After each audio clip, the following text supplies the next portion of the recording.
This is Mike Dunleavy on what position Yaxel will play. I mean, that's the beauty of him. I think he can play everything. I think he can guard. I mean, there's a potential he can guard 1 to 5. And then offensively, I think he's a forward. He's a forward that can play some small ball center. And just the way he handles the ball, I mean, there's some backcourt ball handling responsibilities he can take care of. I mean, I think this is the intrigue with this pick for us is the versatility. I love that. That was Mike Dunleavy talking about Lendeborg's versatility.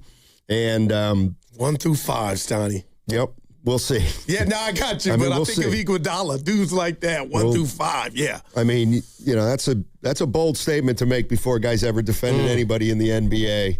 But and the other thing, I was thinking, and I don't know how you factor this in or you don't factor it in. Personally, I don't mind the kid being 23 years old. But, man, I'm watching this draft last night and looking at some of these kids who are being drafted. I mean, the kid out of North Carolina, Caleb Wilson, looks like he's 15 years old. Looks like Daryl's friend, man. Some of these guys look so young. It is unbelievable. And then you do look at Lendeborg and you realize, okay, he's grown. Yeah. And so now what I have to put into the equation is, well, so was Lendeborg playing against 20-year-olds for the most part, and will he have an adjustment when he starts playing against grown men? I think he probably will, but it's not something that the Warriors thought was, so troublesome that they weren't going to draft him. But that'd be one thing that I'd want to see. He was a player who probably was bigger than most of the guys he played against in college, and that might not be the case in the pros. Yeah, I'll say this to that, though, and I hear you. But 6'9", 240 is 6'9", 240. So, you know what I mean? You got the metrics. You got the DNA. Now, can you throw it around or use it to your advantage like you did in college? TBD. But I feel like everything that the Warriors were looking at in regard to their intel, that this is worth the roll of the dice. So, I'm excited, and I was excited about Kuminga. I was excited about Moody. I was excited about Wiseman. But that was when those guys were drafted, I feel like, and I know, Steph, Dre, they were at the height of their powers. Now some things have changed, and you need an infusion of youth. You need your youth to be dynamic. And right now, again, just a day after the draft, I feel like Yaxel Lendeborg has that opportunity to come in, make some headway, and maybe he's a future piece to what the Warriors are doing in their new iteration of the next. 888-957-9570 is the number. Lendeborg was a name that we heard throughout the pre-draft talks. The Warriors went ahead and followed through. Do you guys like the pick as Warrior fans? Is there anything about Lendeborg that worries you? Are you worried that he's so old, relatively speaking, for a draft pick? Though keep in mind, back in the day, most guys who got picked were 22, 23-ish. Yeah. So it used to not be as big a deal as it is today. But are you excited about the pick? The one thing I said yesterday, and it's funny, you never know how you're going to feel, but I thought, if the Warriors just come out with Lendeborg, will people be excited? And honestly, after I watched the draft last night, I would be excited about Lendeborg. I just would. He's got a big body. He's talented. He's been on a team with championship titles. Yeah. I'm ready to see this guy play, period, and see if he looks like a veteran rather than a guy who's lost like they have drafted the last, look, Wiseman and Kuminga weren't ready to play when they first got drafted. So maybe they drafted this guy because they wanted to take some development off the table. But I feel like the two guys you just mentioned, they didn't have any pedigree or history in regard to a basketball paper trail to where we could watch them play, meaningful basketball games on a college, big-time college like Yaxel has. So he's already done that, Stoney, and we'll see. I'll go Bill Cosby. The proof will be in the pudding. But I listened to the Joes this morning on the Morning Roast and just the announcers and the analysts yesterday. I don't think I've heard one person say, you know what, I think the Warriors got it wrong. That was a stretch. There's too much of an unknown. I think the known part of this makes him and this pick sexy and why I'm excited. Yeah, I mean, Like, you know? You know, the other thing that I think, and this is where I'm a little bit different than some of the others, is, you know, is Lendeborg going to play? He has to play. No doubt about it. Like, he has to play on this team.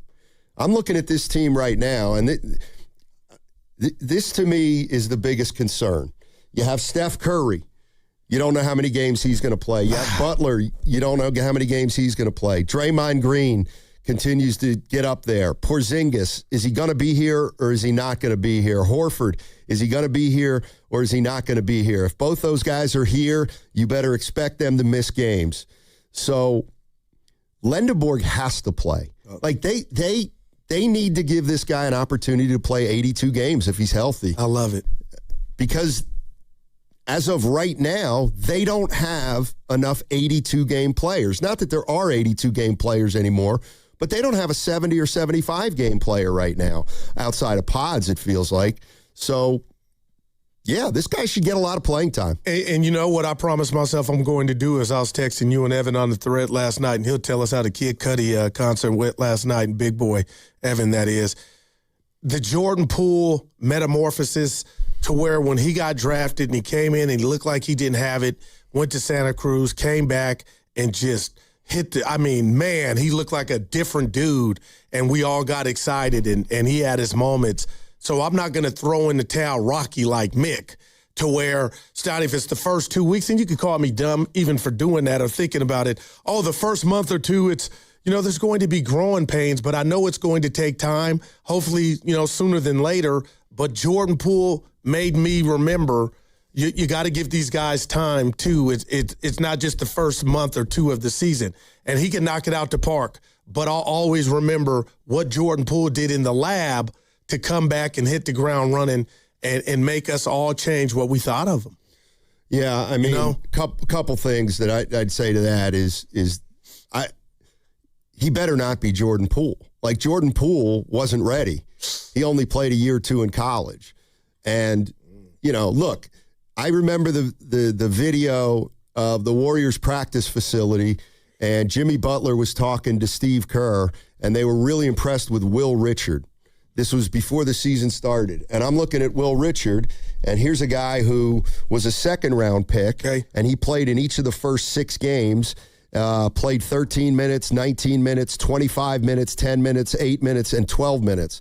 Now, I know it doesn't sound like much, but that's your second-round pick. I mean, this kid, this guy Yaxel, is the 11th pick in the draft, all right, and he's 24 years old.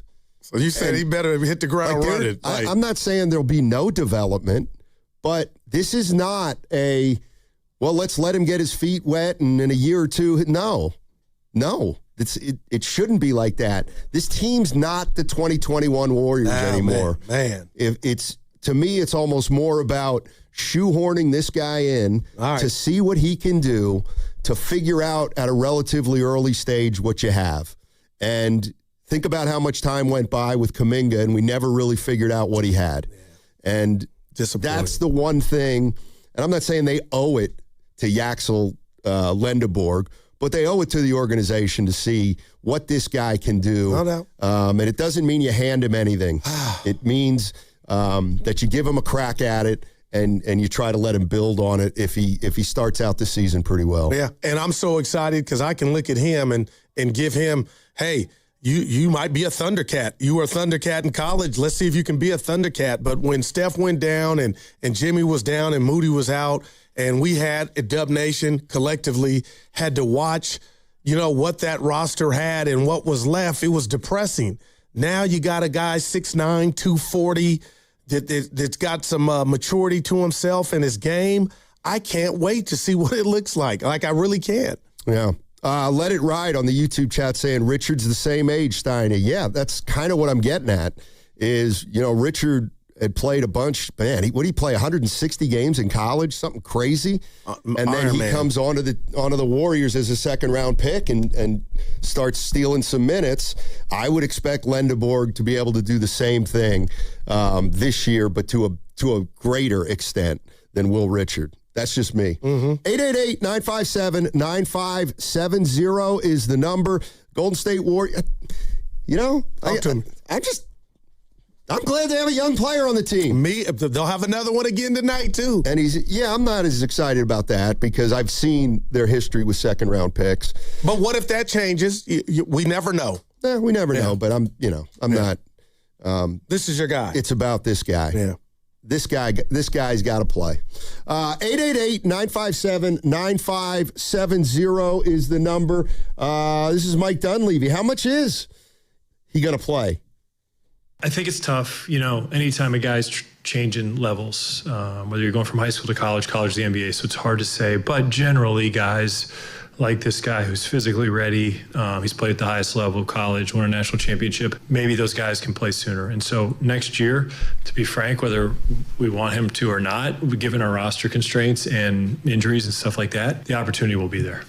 There it is. Yeah, and I'll say this because, just Draymond. I can't stop thinking about Draymond and his future and just the impact that he could possibly have. And I don't want to speak for Draymond, but he shared it. He was open with us that he kind of regretted not being more of a mentor to Kuminga and some of the young guys.